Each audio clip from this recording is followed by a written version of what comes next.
prête? Yes. En gros, hier, c'est ce qu'on a appris. Donc, vous faites votre anamnèse, vous faites vos suivis, etc. À un moment, vous décidez que là, voilà, on va travailler ce truc-là. Vous changez de position, vous mettez face à la personne. J'ai un petit tabouret que je mets devant la personne. Vous vous mettez décalé, les chaises vraiment décalées pour être bien confort. Vous expliquez à la personne ce qu'on va faire. On va faire des mouvements oculaires. Ce qui va se passer, c'est que je vais vous demander, on prend le mécanisme des rêves, ça va se digérer, hop, vous expliquez un peu. Je vais vous demander de bouger les yeux. Techniquement, bouger les yeux, c'est ça. Vous regardez mes doigts. Là, on le fait pour vraiment leur montrer ce que c'est le mouvement oculaire. On ne commence pas le protocole. Juste, voilà ce que je vais vous demander de faire. Tac, vous suivez mes doigts, voilà, vous gardez la tête droite. Et je vais vous demander de bouger les yeux comme ça. Parfait, vous gardez la tête droite, c'est parfait. Voilà.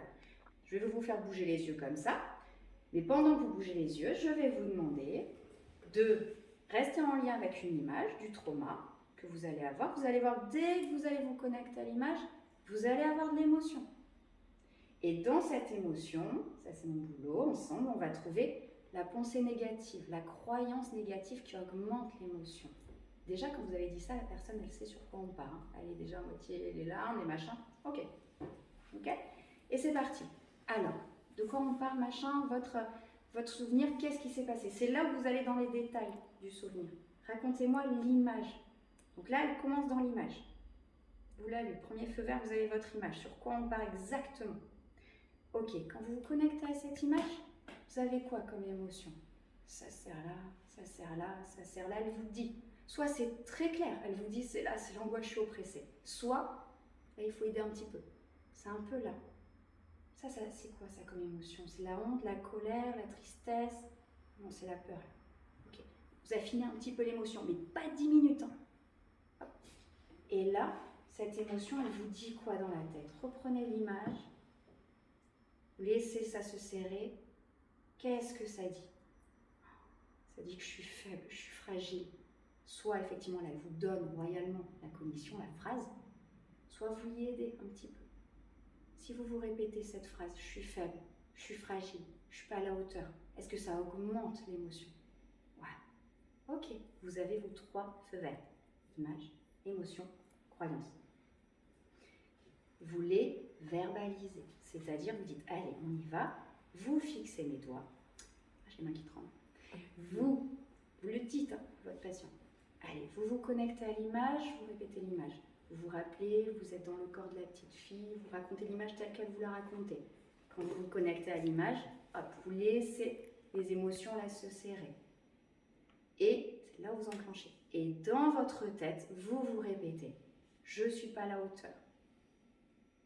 Je ne suis pas à la hauteur. Vous le dites à haute voix. À chaque fois que vous faites un 7, vous le dites à peu près.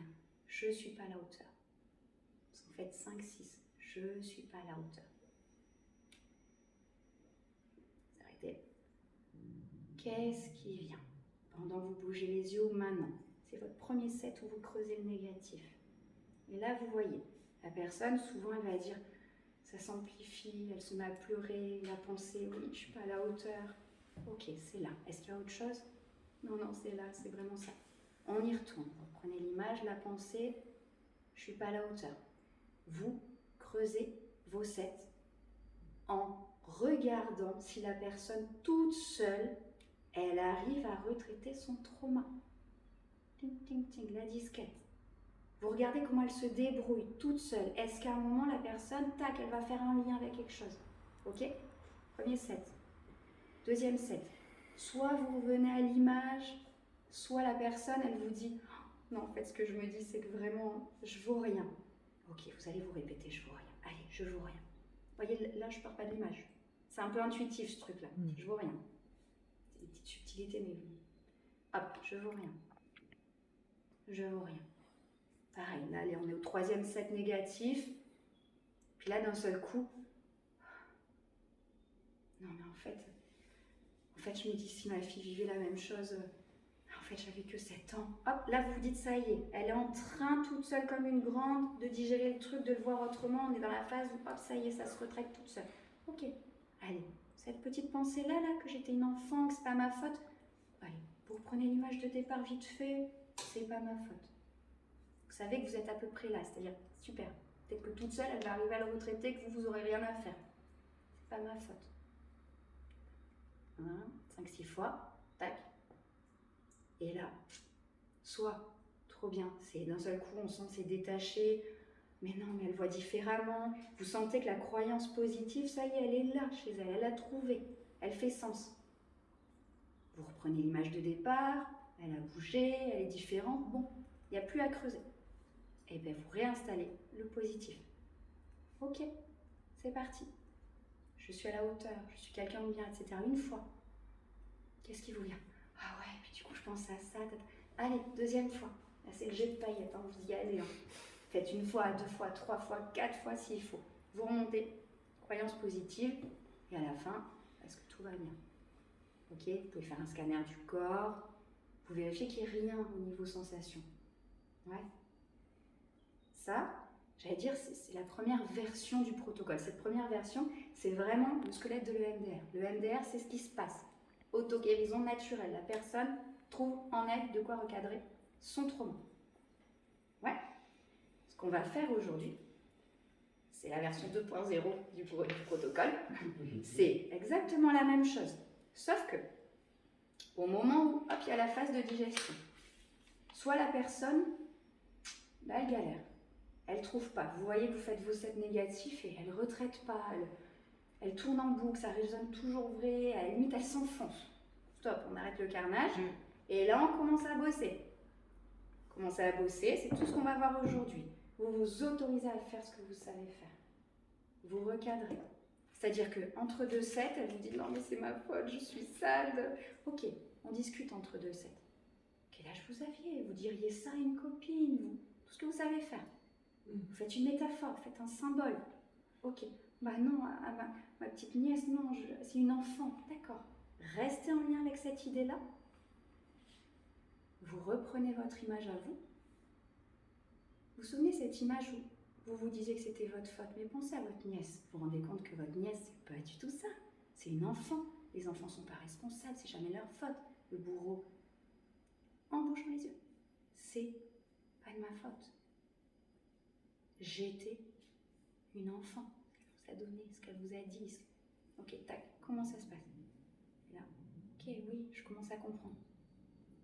Ok, et c'est tout ce qu'on va voir aujourd'hui. Tout ce que vous allez faire pour accompagner ce retraitement, pour aider à fissurer, à créer cette dissonance dans la croyance négative. Et je ne vous le cache pas, 90% du temps, vous allez faire l'enfant intérieur. On va le voir. L'enfant intérieur, c'est ok. Parce que souvent, ce sont des traumas de l'enfance que vous allez bosser. Allez, imaginez que vous, l'adulte d'aujourd'hui, la maman, le papa d'aujourd'hui, s'il y a ça, c'est encore mieux. Hop, ça va créer d'autres choses. Ok, imaginez que vous allez voir la petite fille que vous étiez. Et vous allez lui dire que c'est pas de sa faute. Qu'elle n'a rien à prouver. Qu'elle est parfaite comme elle est. Qu'elle n'a pas à exister par rapport à ce qu'on lui demande. Qu'elle n'a rien à faire pour être aimée. Recadrez tout ce que vous pouvez recadrer. Vous la prenez dans vos bras, vous la sortez de là où elle est. On va le voir, tout ça. Une fois, qu'est-ce qui se passe? Ah ouais, ça fait du bien. On peut faire 2 fois l'enfant intérieur. Quand je dis 2 fois, c'est 2 sets. Ouais. 3 fois s'il faut rajouter des couches. Est-ce qu'il y a quelque chose à dire de plus à cette petite fille? Qu'est-ce que vous aimeriez faire avec cette petite fille?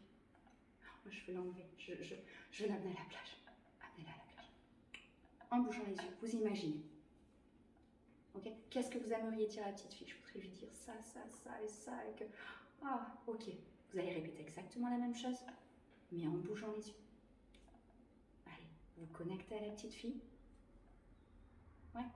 Et une fois que vous sentez que cette phase-là de retraitement, là, ça fatigue, hein, donc à un moment, vous savez que derrière, il faut remonter. Allez, on y est, c'est bon, et on y va. Que du positif, du positif, du positif. À ce moment-là, hyper important, et on va le voir évidemment, l'image de départ, elle a bougé. En EMDR, on repart sur l'image de départ toujours. Moi, je fais au feeling, c'est-à-dire que si l'image à un moment, elle a bougé, la personne a dit, quand vous lui demandez, si vous reconnectez à tout ça, là, qu'est-ce qui vient? Bah, je me vois avec la petite fille sur la plage. Et comment vous vous sentez? Ah, je me sens libre. Ok, et on part de là. Prenez cette image. Jet de fleurs, c'est parti. Une fois, 2 fois, 3 fois. positif, positif, positif.